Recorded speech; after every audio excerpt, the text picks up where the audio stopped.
السلام عليكم ورحمة الله وبركاته.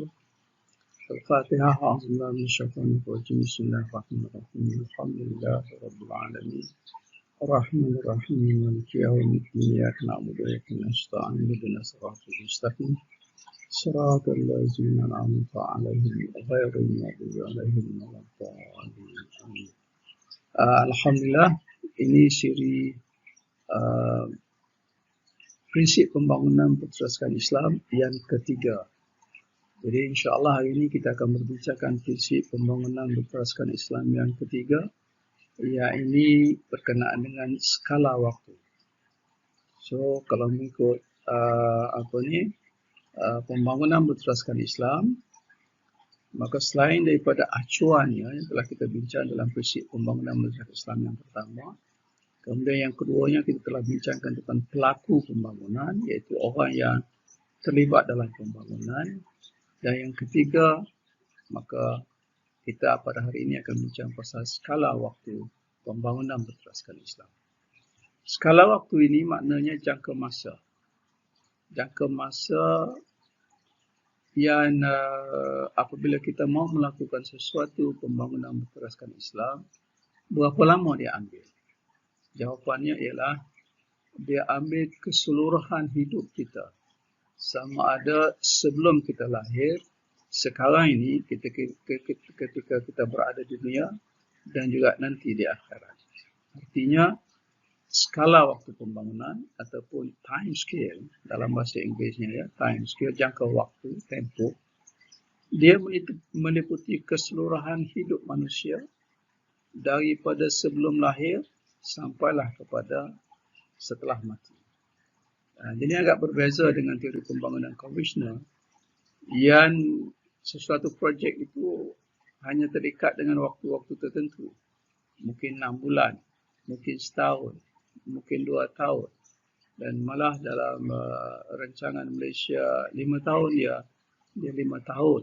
Ada yang 10 tahun, ya, ada yang 30 tahun dan begitulah seterusnya. Tapi kalau kita nak bangunkan negara kampung kita secara Islam, maka dia akan meliputi keseluruhan hidup manusia itu sendiri daripada sebelum lahir hingga kepada setelah meninggal dunia. Jadi jangka waktu ini sebenarnya setiap hidup manusia ini, setiap manusia akan menempuh 3 alam yang besar. Mula-mula sekali ialah di alam roh. Kemudian dilahirkan ke dunia, kita berada di alam dunia seperti mana yang kita berada sekarang ini. Kemudian nanti insyaAllah setelah meninggal dunia kita berada di alam akhirat. Artinya setiap manusia akan menempuh 3 alam yang besar. Alam roh, alam dunia, alam akhirat. Tetapi antara alam yang besar tadi, maka ada alam yang transisi. Misalnya contoh, ya, ketika di alam roh, maka mahu lahir ke dunia, kita kena melalui alam rahim. Artinya ibu kita mengandungkan kita duduk di alam rahim, membesar lebih kurang 9 bulan 10 hari, sehingga akhirnya barulah kita lahir ke alam dunia. Kemudian apabila kita mahu berpindah ke alam akhirat, maka ada 2 alam transisi, ya, iaitu alam sakratul maut, ketika nyawa kita, ruhul hayah kita mahu dicabut, dan selepas itu kita menunggu alam akhirat itu di dalam kubur, ya, dan itu alam itu dipanggil alam barzah. Alam barzah, ya. Jadi artinya kesemuanya kita akan menempuh alam roh satu, alam rahim satu, alam dunia satu, alam sakratul maut satu, alam barzah satu, alam akhirah satu. Jadi kita akan menempuh 6 alam. Dan ke-6 alam ini adalah merupakan skala waktu pembangunan berteraskan Islam. Kita kena mengambil kira alam roh sampailah kepada alam akhirat. Ya, kerana apa? Ya? Sebab alam roh itu adalah alam perjanjian, di mana roh kita berjanji dengan Allah Subhanahu Wa Taala. Diceritakan oleh Allah Subhanahu Wa Taala dalam Al-Quran bagaimana Allah kumpulkan ruh kita semua ini. Kemudian Allah bertanya, alastu birabbikum, apakah kamu naik saksi bahawa aku ini adalah Allah dan kau adalah hamba-Ku? Maka semua kita pada ketika itu menyebut, qalu bala syahidna, kami naik saksi bahawa engkau adalah Tuhan, kami adalah hamba. Jadi itu ada perjanjian dengan Allah Subhanahu wa taala. Kita ada perjanjian dengan Allah Subhanahu wa taala ketika di alam roh, di mana Allah telah jadikan semua ruhul tamayyiz kita semua dah ada pada ketika itu, dan selepas itu barulah menunggu giliran untuk keluar ke dunia untuk membuktikan sama ada janji kita itu benar ataupun tidak. Apa janjinya? Janjinya untuk menjalankan fungsi kita sebagai hamba Allah Subhanahu wa taala. Cumanya lepas itu Allah memberi satu lagi tugas fungsi kepada kita untuk menjadi khalifah Allah Subhanahu wa taala. Jadi manusia ada dua fungsi. Satu hamba Allah Subhanahu wa taala, yang kedua ialah khalifah Allah Subhanahu wa taala. Jadi itu alam perjanjian. Dan di alam ruh itulah sebenarnya blueprint, master plan kehidupan kita telah ditetapkan. Apa dia? Yang bersanya kita mahu menjadi hamba Allah Subhanahu wa taala. Dan menjadi hamba Allah SWT itu dalam pelbagai aktiviti kita.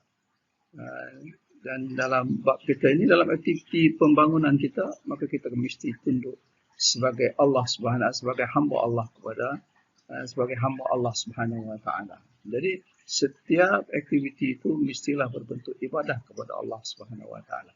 Itu alam perjanjian. Kemudian Allah kirimkan kita satu demi satu mengikut giliran. Untuk sekarang ini giliran kita berada di dunia ini, ya Allah kirimkan ke alam dunia. Kerana apa? Kerana untuk melihat setakat mana perjanjian kita dengan Allah Subhanahu wa taala di alam ruh itu dibuktikan. Sebab itu alam dunia ini kita panggil alam pembuktian. Kemudian selepas itu, setelah kita meninggal dunia, di situ Allah memberi ganjaran. Kalau sekiranya benar kita ketika di alam dunia itu berfungsi sebagai hamba Allah, sebagaimana pada kita janji di alam roh, maka Allah akan bagi kebaikan kepada kita. Kemuncaknya ialah mendapat syurga daripada Allah Subhanahu wa taala. Tetapi kalau sebaliknya, maka kita akan dihukum, akan diazab oleh Azzubillah di alam neraka, di dalam neraka. Jadi artinya aktiviti pembangunan kita tu di alam dunia, definitely di alam dunia sekarang ini kita nak fikir bagaimana kita nak membangun, bagaimana kita nak melakukan kemajuan dan sebagainya itu, tapi dia terikat dengan alam perjanjian kita, terikat dengan apa yang kita janjikan dengan Allah Subhanahu wa taala. Dan kita akan ambil kira juga apa yang akan berlaku di alam akhirat nanti. Sama ada apa yang kita lakukan di alam dunia ini sesuai dengan janji kita di alam roh ataupun tidak. Dan itu akan menentukan kejayaan pembangunan berteraskan Islam yang kita usahakan. Yang dikira berjaya kalau sekiranya di alam akhirat nanti kita diberikan dengan ganjaran yang baik, masuk syurga. Itu baru berjaya. Jadi artinya kejayaan ataupun kegagalan sesuatu projek pembangunan berteraskan Islam itu secara mutlaknya tentu di alam akhirat. Jadi tidak kira kalau sekiranya kita cuba untuk misalnya berniaga, tapi dari segi materialnya mungkin kita gagal. Tetapi kalau kerana kita lakukan itu mengikut apa yang kita janji dengan Allah Subhanahu wa taala sebagai hamba Allah, maka ganjarannya pasti baik dan artinya perniagaan kita itu berjaya jika di akhirat nanti kita akan masuk syurga. Jadi penilaian, ukuran kejayaan itu ada dua. Satu di peringkat alam dunia, tapi yang mutlaknya ialah di alam akhirat. Jadi kita kena dalam nak membangunkan ini, prinsip yang ketiga ini ialah kena mengambil kira apa yang kita janji dengan Allah Subhanahu wa taala di alam roh, apa yang kita patut lakukan di alam dunia ini untuk membuktikan bahawa janji kita dengan Allah itu ditepati, dan selepas itu apa ganjaran kita akan dapat di alam akhirat nanti. Jadi dia panjang sekali waktu itu maka itu semua kena diambil kira. Jadi saudara-saudari yang dikasihi sekalian, rumusannya ialah bahawa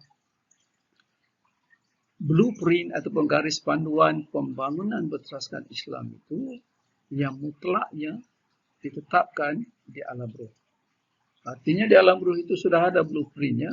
Blueprint yang mutlaknya apa? Ialah untuk menjadi hamba Allah. Itu yang kita janji dengan Allah Subhanahu Wa Taala. Qalu bala syahidna, kami naik saksi. Ya, apabila kita lahir ke dunia, diqamatkan kita ketika baru lahir ataupun diazankan kita dengan asyhadu an la ilaha illallah wa asyhadu anna Muhammadur Rasulullah. Saya naik saksi. Dia dah jadi individual. Kalau di alam ruh tu kita ramai-ramai. Bala syahidna, ramai-ramai. Tetapi di alam dunia ini, bila lahir saja, asyhadu. Maknanya setiap orang mesti membuktikan mereka patuh kepada janji Allah dengan perjanjian mereka dengan Allah Subhanahu Wa Taala di alam akhirat. Jadi blueprintnya di situ. Kemudian apabila kita membuat blueprint pembangunan yang khusus di alam dunia ini, ya, maka kita kena ambil kira yang mutlak tadi, blueprint yang mutlak di alam ruh, dan kita akan olah blueprint kita di alam dunia ini untuk projek-projek yang khusus, pembangunan-pembangunan yang khusus itu, ya, berpandukan kepada blueprint yang mutlak tadi.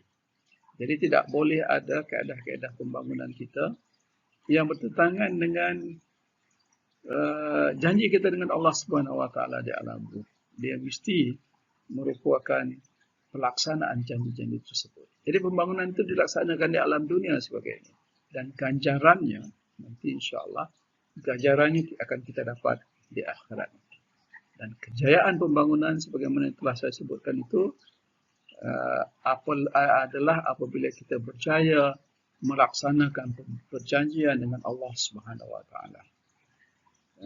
Dan kejayaan mutlak pembangunannya diketahui di akhirat, sama ada syurga atau neraka. Kalau syurga artinya kita berjaya. Kalau neraka artinya kita tidak berdaya. Tidak berjaya, wa'alaikumsalam. Jadi begitulah skala waktu pembangunan itu ada dua bentuk. Satu yang mutlaknya Allah, alam ruh dunia, dan juga alam akhirat. Tetapi dalam dunia kita kena membuktikan itu, maka kita tidak boleh bercanggah dengan blueprint yang telah ditetapkan di alam ruh. Ya, dan ganjaran yang nanti akan dapat di alam akhirat nanti insya-Allah. Jadi itu saja untuk pembangunan berteraskan, prinsip pembangunan berteraskan Islam yang ketiga. Sekian, Assalamualaikum warahmatullahi wabarakatuh.